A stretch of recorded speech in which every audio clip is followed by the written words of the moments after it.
India wealth నివేదిక ప్రకారం Bharat సంపన్నుల factory, దేశంలో మిలియనీర్లు పెరుగుతూ ఉన్నారట సార్. 8.5 crores కంటే ఎక్కువ ఆస్తి కలిగిన కుటుంబాలు 8.71 lakhs. 2021తో పోలిస్తే 90% హైక్ ఉందట సార్. ముంబై, ఢిల్లీ, బెంగళూరులోనే ఎక్కువ బంగారం, షేర్లు, భూములపై పెట్టుబడులు పెడుతూ ఉన్నారు అంటూ బెంజ్ హురూన్ ఇండియా వెల్త్ నివేదిక సార్. 140 కోట్ల మంది జనాభా, కోటీశ్వర్లు కోటి మంది ఉండొచ్చేమో బహుశా. సో ఈ నివేదిక ప్రకారం ఏదో భారత్ సంపన్న దేశం అన్నట్టుగా అనుమానం ఏంటి? నిజంగా కూడా సంపన్నులు ఉన్నారు. సంపన్న దేశం వేరు, సంపన్నులు వేరు.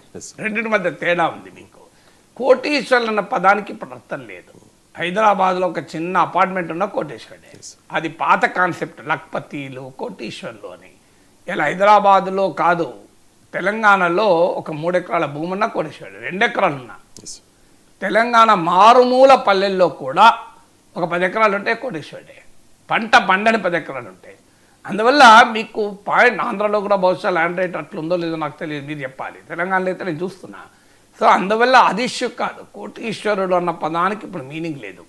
కానీ భారతదేశంలో భయంకరమైన అసమానతలు ఉన్నాయి. మీకు ఆక్స్ఫామ్ నివేదిక చాలాసార్లు చెప్పింది, 1% ఆఫ్ ఇండియన్స్ చేతిలో ఎంత వెల్త్ అక్యుములేట్ అయి ఉంది అని. వెల్త్ అండ్ ఇన్కమ్ ఇన్ఈక్వాలిటీస్ చాలా తీవ్రంగా ఉన్నాయి. అందుకే మీకు ఎన్నికలప్పుడు సామ్ పెట్రోడా అమెరికా డెవలప్డ్ నేషన్స్లు ఉదాహరిస్తూ వెల్త్ ట్యాక్స్ ఉండాలి అని ఒక ప్రతిపాదన చేశారు. అది ఆ ప్రతిపాదన పైన డిబేట్ నడపచ్చు. వెల్త్ ట్యాక్స్ అంటే 10 కోట్లు 20 కోట్లు అని కాదు, 1000 కోట్లు ఉంటాయి. 1000 కోట్ల ఆస్తులున్న వారిపైన ట్యాక్స్ ఉండద్దా? ఇది క్వశ్చన్. లేదు, ఇన్హెరిటెన్స్ ట్యాక్స్, ఒక 5,000 కోట్లు తన బిడ్డకు ఆస్తి ఇస్తాడు, మరి ఏమి ట్యాక్స్ ఉండద్దా? ఒక సాలరీడ్ మిడిల్ క్లాస్ తన కష్టార్జితంతో ఉద్యోగం చేసి సంపాదిస్తుంటే వాడిపైన నువ్వు అడ్డగోలుగా ఆదాయం పండిస్తున్నావు. ఒక పేదవాడు సబ్బు కొంటే వాడిపైన జిఎస్టీ వేస్తున్నావు. సబ్బుకు మీద ఉందో లేదో తెలియదు, కానీ సాధారణ వస్తువులపై కూడా జిఎస్టీ ఉంది. ఒక సామాన్యుడు మార్కెట్లో వస్తువు కొంటే జిఎస్టీ వేస్తున్నావు. ఒక సాధారణ ఉద్యోగి కష్టపడి ఉద్యోగం చేసుకుంటే ఇన్కమ్ ట్యాక్స్ వేస్తున్నావు. మరి 1000 కోట్ల రూపాయలు ముఖేష్ అంబానీ తన కొడుకు అనంత్ అంబానీకి ఆస్తిస్తే దానిపై ట్యాక్స్ ఉండదా? ఇది అన్యాయం కాదా? 1000 కోట్లు. నేను వాళ్ళ మీద ఎంత ట్యాక్స్ ఏమంటున్నా?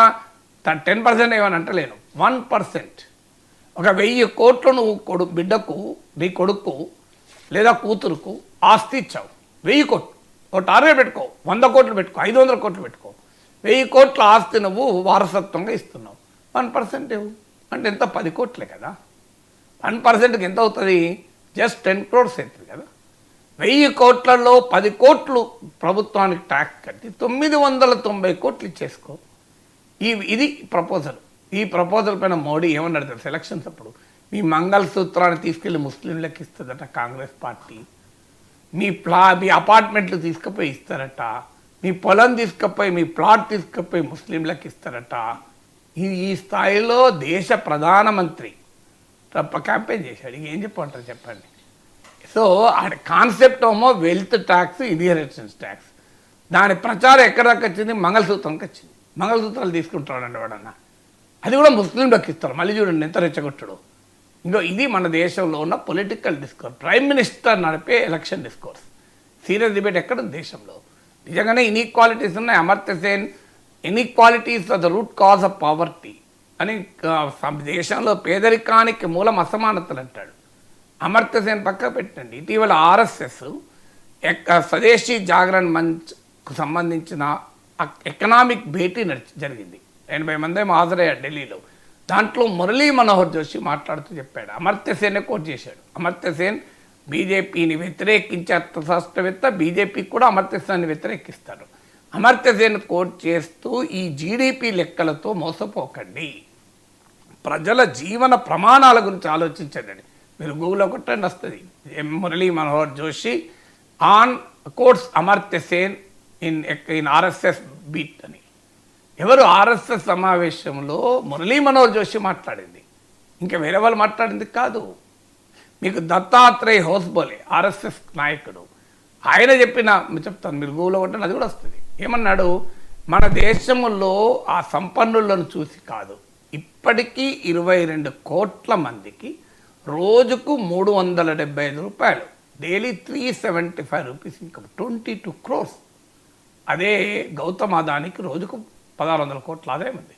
రోజుకో గంటకో నేను లెక్క వేసే కానీ చూసి చదివాను. కొన్ని వందల కోట్ల సంపాదన ఉంది రోజుకు. ఇక్కడేమో డైలీ 375 రూపీస్. అఫ్కోర్స్ ఇప్పుడు ఆ పత్రికలో ఇచ్చిన డేటా మొబైల్ ఫోన్లను బట్టి పేదలు కాదని అనలేము. ఇవాళ పని మనుషులకు, బిచ్చగాళ్ళకు కూడా మొబైల్ ఫోన్ ఉంటుంది. పక్కా గుడి దగ్గర ఉన్న బిచ్చగాంతో ఫోన్లో మాట్లాడుతున్నాడు. మా దగ్గర భక్తులు రష్ అయిపోయింది, ఇక రాదు, అక్కడ ఇంకా భక్తులు వస్తున్నారా, ఇక్కడ వస్తున్నాడు, ఎటువైపు రా అంటే వీళ్ళు వెళ్ళిపోయి ఆడ కూర్చుంటున్నాడు. అంత స్థాయిలో నీకు మొబైల్ ఫోన్ వచ్చింది. అందువల్ల ఇవాళ యూపీఐ ట్రాన్సాక్షన్స్ ఛాయ్ తాగేటప్పుడు కూడా డబ్బులు గూగుల్ పేలు ఇస్తున్నారు. అందువల్ల మొబైల్ వాడకం క్రైటీరియా కాదు, స్కూటర్ వాడకం అంట, స్కూటర్ వాడకం కూడా క్రైటీరియా కాదు. ఇవాళ పేదవాళ్ళకు కూడా స్కూటర్లు ఉంటున్నాయి. ఒక 1000 నెలకు 15,000 సంపాదించేవాడు కూడా స్కూటర్ లేకపోతే హైదరాబాద్ ఉద్యోగం ఇచ్చేదాడు కదా. ఎందుకంటే ఒక ఉద్యోగానికి పోవాలి అంటే 2 బస్సులు మారాలి, బస్సు ఎప్పుడు వస్తుందో తెలియదు, 1-2 గంటలు పోతుంది, ఉద్యోగం పోతుంది అది టైంకి చేరకపోతే. అందువల్ల 15,000 20,000 వచ్చే ఉద్యోగి కూడా ఒక 1000-2000 పెట్రోల్కి అయినా మంచి దగ్గర స్కూటర్ మా వాళ్ళకి తప్పడం లేదు కదా. అందువల్ల స్కూటరు, మొబైల్ ఫోన్ను బట్టి పేదరికము సంపన్నులు డిసైడ్ చేయరాదు. కారు కూడా కాదు ఈవెన్ ఇండికేటర్. ఎందుకంటే ఇవాళ మిడిల్ క్లాస్ కూడా కార్లు ఉంటున్నాయి.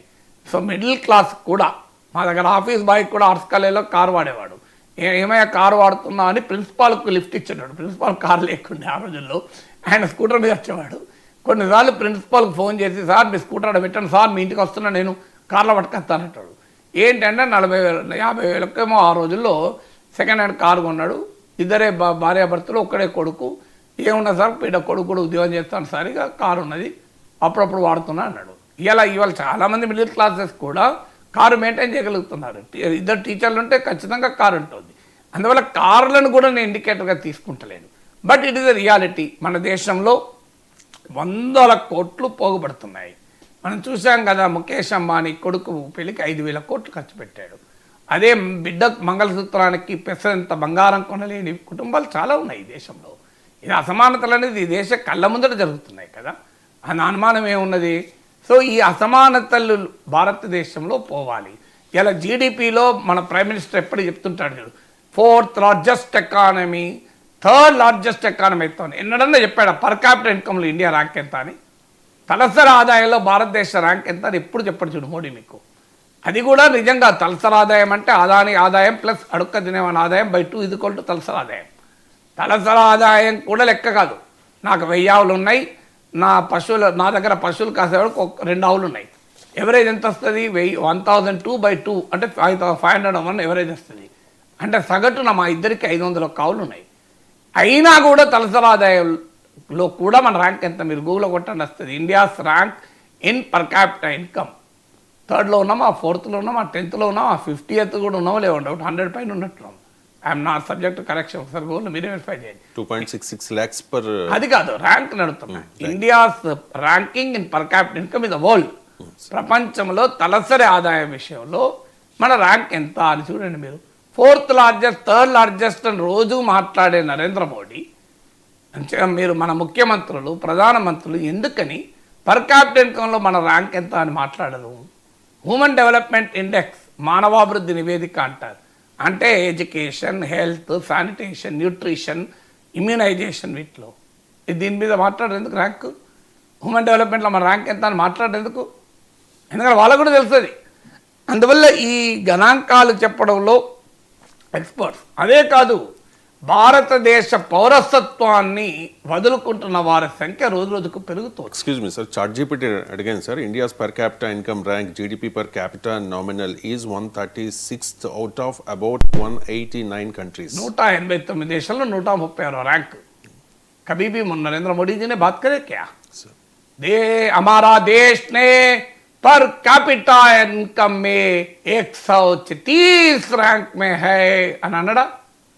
కానీ देखिए भारत ने 4th लार्जेस्ट ఎకానమీ बन गया. मैं आशा दिलेगा 3rd లార్జెస్ట్ ఎకానమీ होते అని అంటాడు. కానీ ఎందుకో 136 చెప్పడు. ఇది నేను చెప్పేది కాదు కదా, మీరు ఇట్స్ ఫ్యాక్ట్ కదా. అందుకే మోడీ చెప్పాడు అది. మోడీ థర్డ్ లార్జెస్ట్, ఫోర్త్ లార్జెస్ట్లో అదానీలు ఉంటారు, అంబానీలు ఉంటారు. ఈ 136లో సాధారణ ప్రజలు కూడా ఉంటారు. అది కూడా పూర్తి పిక్చర్ ఇవ్వదని చెప్పాను. ఇంతకుముందు చెప్పాను చూడండి, నాకు 1000 ఆవులు ఉన్నాయి, నా పశువులు కాసేవారికి 2 ఆవులు ఉన్నాయి, మా ఇద్దరి మధ్య ఎవరైతే 501 అవుతుంది. అది కూడా నిజం కాదు. అట్లీస్ట్ దాంట్లో కూడా మన ర్యాంక్ ఎంత, ఇది చెప్తే దేశద్రోహి అవుతారు, యాంటీ నేషనల్. వెంటనే ప్రొఫెషనల్ పెసిమిస్ట్, వృత్తిపరమైన అసంతృప్తితో. నేను అసంతృప్తితో అనడం లేదు, దేశభక్తితో అంటున్నాను. నా దత్తాత్రేయ హోస్బేల్ దేశభక్తులు కాదా? నరేంద్ర మోడీ చెప్పగలడు ఆర్ఎస్ఎస్ నాయకుడైన దత్తాత్రేయ హోస్బేల్ ప్యాట్రియాటిజం లేదు అని, యాంటీ నేషనల్ అర్బన్ నక్సలైటా? దత్తాత్రేయ హోస్బేల్ అన్న మాట కదా, నేనన్నది కాదు కదా. మీరు గూగుల్లో కొట్టండి వస్తుంది. మురళీ మనోహర్ జోషి అన్న మాట కదా. మురళీ మనోహర్ జోషి బీజేపీ అఖిల భారత అధ్యక్షుడిగా పనిచేసిన ప్రఖ్యాత వ్యక్తి, యూనివర్సిటీ ప్రొఫెసర్గా కూడా పనిచేశాడు. సో ఆయన ఏమంటున్నాడు, అయ్యా ఈ జీడిపి లెక్కలతో కాదు, మీరు అది ఇండికేషన్ కాదు, తెలుసుకోండి అని చెప్పి మోడీ ప్రభుత్వాన్ని చెప్తున్నాను. ఆయన ఎవరికి? ఆర్ఎస్ఎస్ శత జయంతి సందర్భంగా జరుగుతున్న సమావేశాలలో ఒక భాగంగా ఎకానమీకి సంబంధించినటువంటి వాళ్ళు 80 మంది కూర్చొని ఆర్ఎస్ఎస్ ఢిల్లీ మీటింగ్లో చర్చలు జరిపారు ఏంటి అని. అందులో మురళీ మనోహర్ జోషి మాట్లాడాడు. సో ఆయన చెప్తున్నాడు కదా, వాళ్ళు ఏం అర్బన్ నక్సలైట్లు కాదు కదా. నేను చెప్తే వెంటనే అర్బన్ నక్సలైట్ అంటారు, నన్ను యాంటీ ఇండియన్ అంటారు, వీడు ఎప్పుడు దేశద్రోహి అంటాడు. ఇది పెద్దలు దత్తాత్రేయ హోస్బలే, మురళీ మనోహర్ జోషిలు చెప్తున్నారు. వాళ్ళెవరు కామ్రేడ్లు గారు, వాళ్ళెవరు కామ్రేడ్ మురళీ మనోహర్ జోషి కాదు, కామ్రేడ్ దత్తాత్రేయ హోస్బలే కాదు కదా. ఇది రియాలిటీ కదా. అసమానతల్ని హిందూ ధర్మం కూడా అంగీకరించదు. మీరు హిందూ ధర్మశాస్త్రాలు చదవండి. అసమానతలకు హిందూ ధర్మం వ్యతిరేకం, హైందవం వ్యతిరేకం, మన మత ధర్మం కూడా వ్యతిరేకం. మరి ఎందుకున్న ఈ దేశంలో అసమానతలు? దేశం విడిచి ఎందుకు వెళ్ళిపోతున్నారు సంపన్నులు? అందువల్ల ఈ పరిస్థితి ఆందోళనకరం కదా.